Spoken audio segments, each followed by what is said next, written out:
سوال اہم ہے اور جو یہ چیزیں ہمیں بھی فیس کرنا پڑتی ہیں، اور یقیناً یہ جب سوال آیا تو ان کو بھی یقیناً یہ دشوار ہوئے ہوں گے کہ اہل سنت کے اندر جو ناسبی اور یزیدی ٹائپ لوگ گھسے ہوئے ہیں وہ اس کے اوپر بحث کرتے ہیں، اور تھوڑی ہی دیر کے بعد ایک ان کے زوم میں جو انہوں نے لکھا ہے کہ مضبوط آرگیومنٹ پیش کرتے ہیں کہ حسین علیہ السلام اور یزید کے مسئلے سے متعلق قیامت کے دن پوچھا ہی نہیں جائے گا تو اس پر بحث میں الجھنے کا کیا فائدہ ہے، اور اس پر سکوتی اختیار کرنا چاہیے۔ تو میرا سوال یہ ہے، آپ تو جواب دیں گے، کہ یہ پہلے گھنٹے میں یا پہلے 10-20 منٹ جو بحث ہوتی ہے تو اس میں سکوت کا خیال نہیں رکھنا چاہیے؟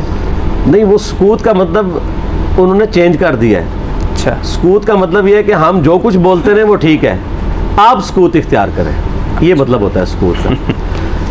میں اس سوال کے اوپر نا 2 گھنٹے بول سکتا ہوں، لیکن کوشش کروں گا کہ میں مختصر سے وقت میں یہ کیڑا نکالوں۔ یہ موسٹ آسکڈ کوسچن ہے اس وقت، اور وہ بھی صرف اس لیے بنا ہے کہ میں نے کچے چٹے کھول دیے ہیں آل امیہ کے، بخاری اور مسلم کی روشنی میں۔ اب ان کو پڑ گئے ہیں ہاتھ پاؤں، تو اب یہ کہہ رہے ہیں سکوت اختیار کرے۔ جب آپ لوگ ناسبیت پھیلا رہے تھے، ناسبی کہتے ہیں جو سیدنا علی کے خلاف کھڑے ہونے والے لوگ ہیں، یزیدیت پھیلا رہے تھے، اس وقت آپ لوگوں کو کوئی شرم و حیا نہیں آئی ہے؟ اس وقت اگر آپ کو کہتے بھی تھے سکوت اختیار کریں تو آپ کہتے تھے نہیں جی نہیں، یہ بڑا ضروری ہے، یہ آج کل بدعت پھیلی ہیں، ہم نے اس پہ بولنا ہے، یہ کرنا ہے۔ اب جب آپ کو آ کے کسی نے کنفرنٹ کرنا شروع کیا ہے اور آپ کا پورا کچا چٹا کھول کے بخاری مسلم کی روشنی میں یہ ریسرچ پیپر لکھ دیا ہے، 200 احادیث میں نے اس میں جمع کی ہیں، اکثر بخاری مسلم سے، واقعہ کربلا کے پس منظر کے اوپر۔ یہ کربلا ایک دن میں نہیں ہوئی، اب ان کو پڑ گئے ہاتھ پاؤں اور یہ کہہ رہے ہیں وہ جی ایسی باتیں نہیں کرنی چاہیے۔ پہلے میں تو الزامی جواب اس کا دیتا ہوں، الزامی جواب پھکی والا، اینٹی وینم، لاجیکل آنسر اس لیے ضروری ہوتا ہے تاکہ دماغ میں ڈرل ہو، کوئی بات اندر داخل ہو۔ مجھے یہ بتائیں کہ ڈاکٹر ذاکر نائک نے جب 2009 کے اندر یزید کو رضی اللہ عنہ کہا، اس وقت کون کون سے علماء تھے اہل حدیث کے یا دیوبند کے؟ بریلویوں کو بھی تھے لیکن وہ بھی اپنی حاضری لگا رہے تھے، ان کو چھوڑ دیں۔ شیعہ نے تو بولنا ہی تھا کہ جنہوں نے فرنٹ سے لیڈ کر کے ڈاکٹر ذاکر نائک کو یہ کہا ہو کہ آپ سکوت اختیار کر لیں، کسی نے بھی نہیں کیا، مزہ لے رہے تھے اس کا۔ ڈاکٹر ذاکر نائک نے جب 2009 میں یہ فتنہ اٹھایا، میں ان کی بڑا احترام کرتا ہوں، آپ کو پتا ہے میں ان کو پروموٹ بھی کرتا ہوں، علمی اختلاف اپنی جگہ۔ میں نے جب اس کو کنفرنٹ کیا، اس کو علمی دلائل کے ساتھ جواب دیا، تو یہ سارے ہمارے پیچھے پڑ گئے۔ یعنی آپ ہمارے سروں پہ جوتیاں بھی مارتے ہیں اور ہمارے رونے پہ بھی بندی لگاتے ہیں، اس کو کوئی نہیں کچھ کہہ رہا۔ جب ہم نے جواب دیا تو سارے ہمیں کہنے لگے جی آپ سکوت اختیار کر لیں۔ ڈاکٹر ذاکر نائک کو کسی نے کہا سکوت اختیار کریں؟ اب آج کے بعد نہ کوئی ریکارڈ کرا دے، پچھلے 10 سالوں میں کوئی ویڈیو دکھائیں، 10 سالوں میں نہیں دکھائیں، شروع کے 2-3 سالوں میں، 2009، 10، 11، 12 میں ڈاکٹر ذاکر نائک کا نام لے کے کسی نے کہا سکوت اختیار کریں، تو وہ تو سکوت کا مطلب یہ کہتے ہیں کہ آل امیہ کو آپ ننگا نہ کریں، اہل بیت کی آپ جتنی مرضی گستاخیاں کر لیں، ان کے دشمنوں کو جتنا مرضی بڑھا چڑھا کے بیان کریں، اس پہ یہ راضی رہتے ہیں۔ تو ان کو تو سکوت نہیں کرواتے، ان کو تو حافظہ اللہ کہتے ہیں، ان کو تو دامن برکاتم عالیہ کہتے ہیں، اور جو جواب دے رہا ہے احادیث کی روشنی میں اس کو کہتے ہیں آپ سکوت اختیار کریں۔ تو بخاری مسلم کو ہم پھر بند کر دیں؟ میں نے تو اپنی کو بات ہی نہیں کی ہے، میں تو صحیح الاسناد حدیث سے بیان کرتا ہوں۔ اور دوسرا، صرف اس معاملے میں کیوں سکوت اختیار کریں؟ وہ کہتے ہیں نہیں، اس لیے دیکھیں نہیں، کربلا ہو چکی، کام ختم ہو گیا، اثرات تو آج تک ہے، وہ تو پھر غزوہ بدر بھی ہو چکی بھی ہے، تو رمضان شریف میں آپ غزوہ بدر کے اوپر کیوں جمعے پڑھاتے ہیں؟ ختم کریں، غزوہ احد پہ ختم کریں، میلاد کے بھی سب کچھ پروگرام ختم کریں۔ نبی علیہ السلام پیدا ہوئے تھے، فوت ہو چکے، جنتوں میں زندہ ہیں، لیکن اب دنیا میں تو نہیں ہے۔ ان چیزوں کو یاد کیوں رکھا جاتا ہے؟ زندہ قومیں اپنے ماضی کے واقعات کو یاد رکھتی ہیں۔ پھر پورے کا پورا قرآن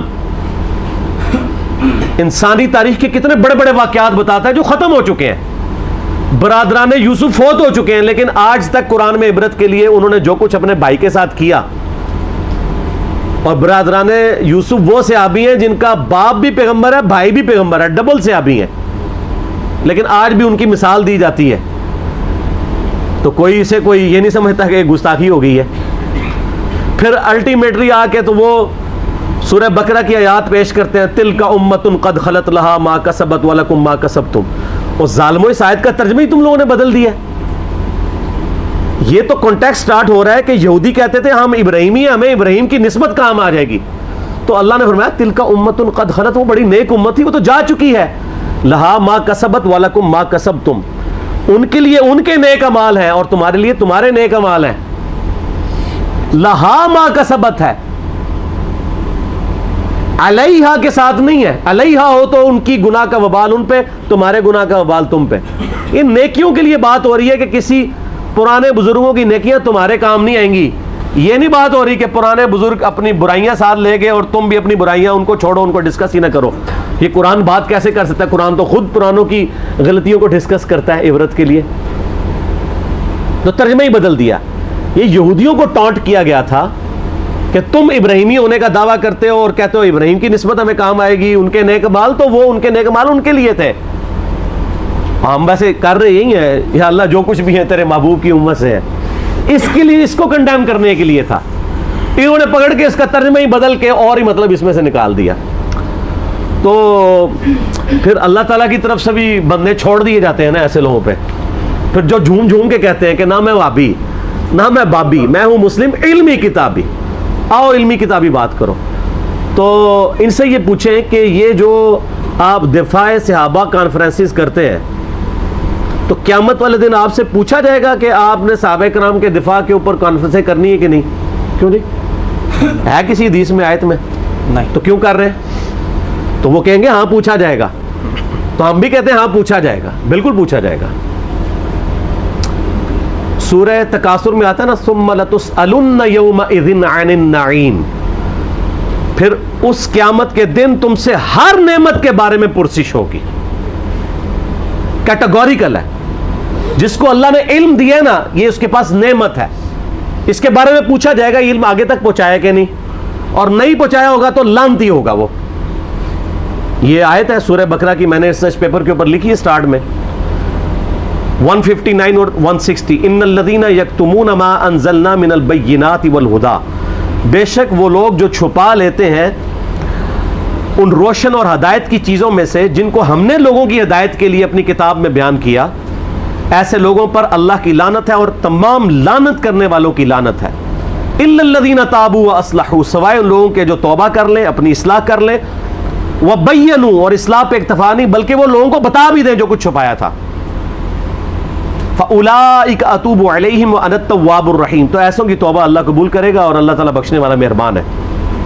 اس کو سپورٹیو ایک حدیث بھی میں نے لکھی ہے, ترمذی میں, سنن ابی داؤد میں, سنن ابن ماجہ میں ہے کہ نبی علیہ السلام نے فرمایا جس شخص سے علم کی بات پوچھی گئی اور وہ اسے معلوم تھی اور اس کے باوجود اس نے چھپا لی, تو ایسے لوگوں قیامت والے دن آگ کی لگام دی جائے گی.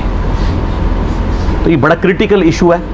علم اللہ کی نعمت ہے آپ کے پاس, اس کی قدر کے لوگوں کو صحیح بات بتائیں تو پوچھا جائے گا.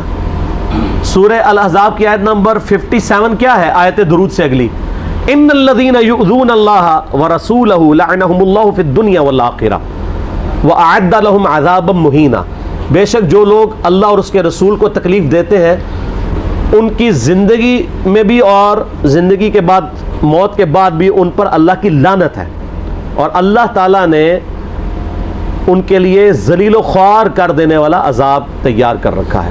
وَلِعَوْذُ بِاللَّهِ تَعَالَى اللہم اجرنا من النار. تو جو اللہ اور اس کے رسول کو اذیت دے رہے ہیں ان سے پوچھا نہیں جائے گا. تو یہ ایک ڈھکوسلا انہوں نے کیا ہوا ہے اپنی کمزوریوں پہ پردہ ڈالنے کے لیے. خود جو کچھ مناظرے کر رہے ہوتے ہیں اس کے بارے میں کیا پوچھا جائے گا؟ جو یہ کام کر رہے ہوتے ہیں وہ کہیں گے پوچھا جاتا ہے, تو اس کے بارے میں کیوں نہیں پوچھا جائے گا؟ اور جی کو یہ بنیادی مسئلہ ہے. فضائل صحابہ احمد بن حنبل کی کتاب میں 2 روایتیں ہیں صحیح سند کے ساتھ. ایک روایت میں ہے کہ سیدنا علی بن ابی طالب کہتے ہیں, یہ حدیث موقوف ہے اور ظاہر غیبی خبر ہے, نبی علیہ السلام کے بتانے پر موقوف ہے, کہ میری وجہ سے 2 فرقے گمراہ ہوں گے, ایک میری محبت میں غلوف کر کے, ایک میری دشمنی میں غلوف کر کے. اور دوسری روایت میں ہے فضائل صحابہ احمد بن حنبل کی کتاب میں کہ میری وجہ سے 2 فرقے دوزخ میں جائیں گے, ایک میری محبت میں غلوف کر کے, ایک میری دشمنی میں. تو جب آپ کی جنت اور دوزخ کا فیصلہ اس کے اوپر ہو رہا ہے تو پوچھا کیوں نہیں جائے گا؟ اچھا اپنا کام یہ پورا کر رہے ہیں کہ جو سیدنا علی کی شان میں غلوف کر رہے ہیں ان کو یہ خوب سمجھا رہے ہیں کہ جی آپ اپنے آپ کو صحیح طریقے سے صحیح بندے کا پتر بنا لو ورنہ پوچھا جائے گا. تو جو سیدنا علی کے مخالفین ہیں ان کو سمجھانے کی ذمہ داری کس کی ہے؟ ان کو کون سمجھائے گا؟ وہ ساری اس پلیٹ فارم سے سمجھایا جا رہا ہے, دونوں کو سمجھایا جا رہا ہے اللہ کے فضل سے. تو جنت و دوزخ کا تو فیصلہ ہونا ہے. پھر جو صحیح مسلم کی حدیث ہے 240 انٹرنیشنل نمبر کے مطابق, علی سے محبت نہیں رکھے گا مگر مؤمن, علی سے بغض نہیں رکھے گا مگر منافق. تو آپ کے ایمان کا لٹمس ٹیسٹ ہی جو ہے وہ محبت علی ہے. تو جنت اور دوزخ کا فیصلہ اس کے اوپر نہیں ہونا. پھر غدیر خم کی حدیث جو صحیح مسلم میں 6225 سے 6228 تک ہے, آپ علیہ السلام کا آخری خطبوں میں سے خطبہ ہے وفات سے 2.5 مہینے پہلے خم نامی گاؤں میں. اس میں کیا الفاظ ہیں؟ اے لوگوں آگاہ ہو جاؤ, میں بھی ایک انسان ہوں, قریب ہے کہ اللہ کا قاصد یعنی موت کا فرشتہ میرے پاس آئے اور میں اس کی دعوت قبول کر لوں. میں اپنے بعد تم میں 2 بھاری چیزیں چھوڑ کے جا رہا ہوں. ان میں سے پہلی چیز اللہ کی کتاب ہے, اس میں ہدایت ہے, اس میں نور ہے. تم اللہ کی کتاب کو پکڑو, اپنا تعلق اس کے ساتھ مضبوط کرو. اللہ کی کتاب اللہ کی رسی ہے, جو اسے پکڑے گا ہدایت پہ ہوگا, جو چھوڑ دے گا گمراہ ہو جائے گا. اور دوسری بھاری چیز میرے اہل بیت ہیں. پھر 3 دفعہ آپ علیہ السلام نے فرمایا میں اپنے اہل بیت کے معاملے میں تمہیں اللہ کا خوف دلاتا ہوں, میں اپنے اہل بیت کے معاملے میں تمہیں اللہ کا خوف دلاتا ہوں, میں اپنے اہل بیت کے معاملے میں تمہیں اللہ کا خوف دلاتا ہوں. جب نبی علیہ السلام آپ کو ڈرا رہے ہیں, وہاں تو کسی نے کہا یا رسول اللہ اہل بیت کے بارے میں پوچھا جائے گا. پھر المستدرک الحاکم میں صحیح سند کے ساتھ حدیث ہے انٹرنیشنل نمبر کے مطابق 4712 کہ نبی علیہ السلام نے فرمایا اگر کوئی شخص پوری زندگی حجر اسود اور مقام ابراہیم کے درمیان نمازیں پڑھتا رہے اور روزے رکھتا رہے اور قیامت والے دن اللہ سے اس حال میں ملاقات کرے کہ ہم اہل بیت کا بغض اس کے دل میں ہوا, تو اللہ اسے ضرور دوزخ میں داخل کرے گا. اگر اہل بیت کا بغض نمازوں کے باوجود, اور عام نمازیں نہیں, حجر اسود اور مقام ابراہیم کے درمیان اور روزے رکھنے کے باوجود آپ کو دوزخ میں لے جا سکتا ہے, تو کیوں نہیں پوچھا جائے گا؟ ایک کہانیاں بند کرو. اصل میں ان بیچاروں کا بھی قصور نہیں, ان کے بڑے بزرگ بھی ان کو کہانیاں کراتے رہے. انہوں نے وہی کہانیاں سن کے تو آگے بیان کی. ان کو کیا پتا تھا کہ آگے تو مسئلہ کھڑا ہو جائے گا. آگے تو ہر جگہ یہ آواز آ رہی ہے کہ نہ میں وہابی, نہ میں بابی, میں ہوں مسلم علمی کتابی. ان کے تو گاٹے فٹ ہوگی یہ چیز. تو یہ اتنی ساری آیات اور احادیث اس بات کا ثبوت ہے کہ یہ سچائی ہے, اور یہ سکوت کا صرف آپ کو کہتے ہیں. جو بکواسات کر رہے ہوتے ہیں ان کو نہیں کہتے. مودودی صاحب کے پیچھے پنجے جھاڑ کے پیچھے پڑ گئے, جی مودودی صاحب نے خلافت و ملوکیت لکھ کے مصیبت کھڑی کی. اور بھائی جو آپ کے روحانی ابا جی محمود احمد عباسی صاحب منکرین حدیث میں سے تھے, جنہوں نے خلافت معاویہ اور یزید کتاب لکھ کے سیدنا علی کی گستاخیاں کی, حسین ابن علی کی گستاخیاں کی علیہم السلام, اس کے جواب میں خلافت و ملوکیت آئی ہے. کہتے نہیں ایویں لکھ دی, ایویں نہیں لکھی, جواب میں لکھی ہے. اور پھر سعودیہ کی فنڈنگ کے بعد یہاں پہ لوگوں نے جب حسین ابن علی کو نیچے کرنا شروع کیا اور یزید کو اوپر اور یزیدی پارٹی کو اوپر کرنا شروع کیا, تو پھر 5B آ گیا. آپ دیکھیں کبھی بھی انیشیٹو اہل بیت کے چاہنے والوں کی طرف سے نہیں لیا جاتا. یہ تو ہم جواب والی سائڈ پہ بیٹھے ہوتے ہیں, ہمیشہ یہ پنگا لیتے ہیں, ہم جواب دیتے ہیں. جب جواب دیتے ہیں ان کی ہوتی ہے ٹھکائی, پھر یہ کہتے ہیں سکوت اختیار کر لیں. سمجھ آ گئی آپ کو پوری گیم؟ یہ سکوت کا بات یہ کرتے ہی اس لیے ہیں کہ ان کی ہوتی ہے ٹھکائی. ان کو تو یہ حدیثیں زمین نہیں ہوتی ہیں. اب یہ اپنے عوام کو منہ نہیں دکھا سکتے, پھر ان کو بڑی مصیبت کھڑی ہو جاتی ہے کہ اب کیا کریں, کس طریقے سے اب قابو کریں. تو آخری حل یہ ہے سکوت اختیار کر لیں. سکوت آپ لوگوں نے تو کوئی نہیں اختیار کیا. آپ کے سامنے جب صحابہ کرام کی توہین ہوتی ہے تو آپ کیوں شیعہ کو سمجھاتے ہیں؟ سکوت اختیار کریں نا.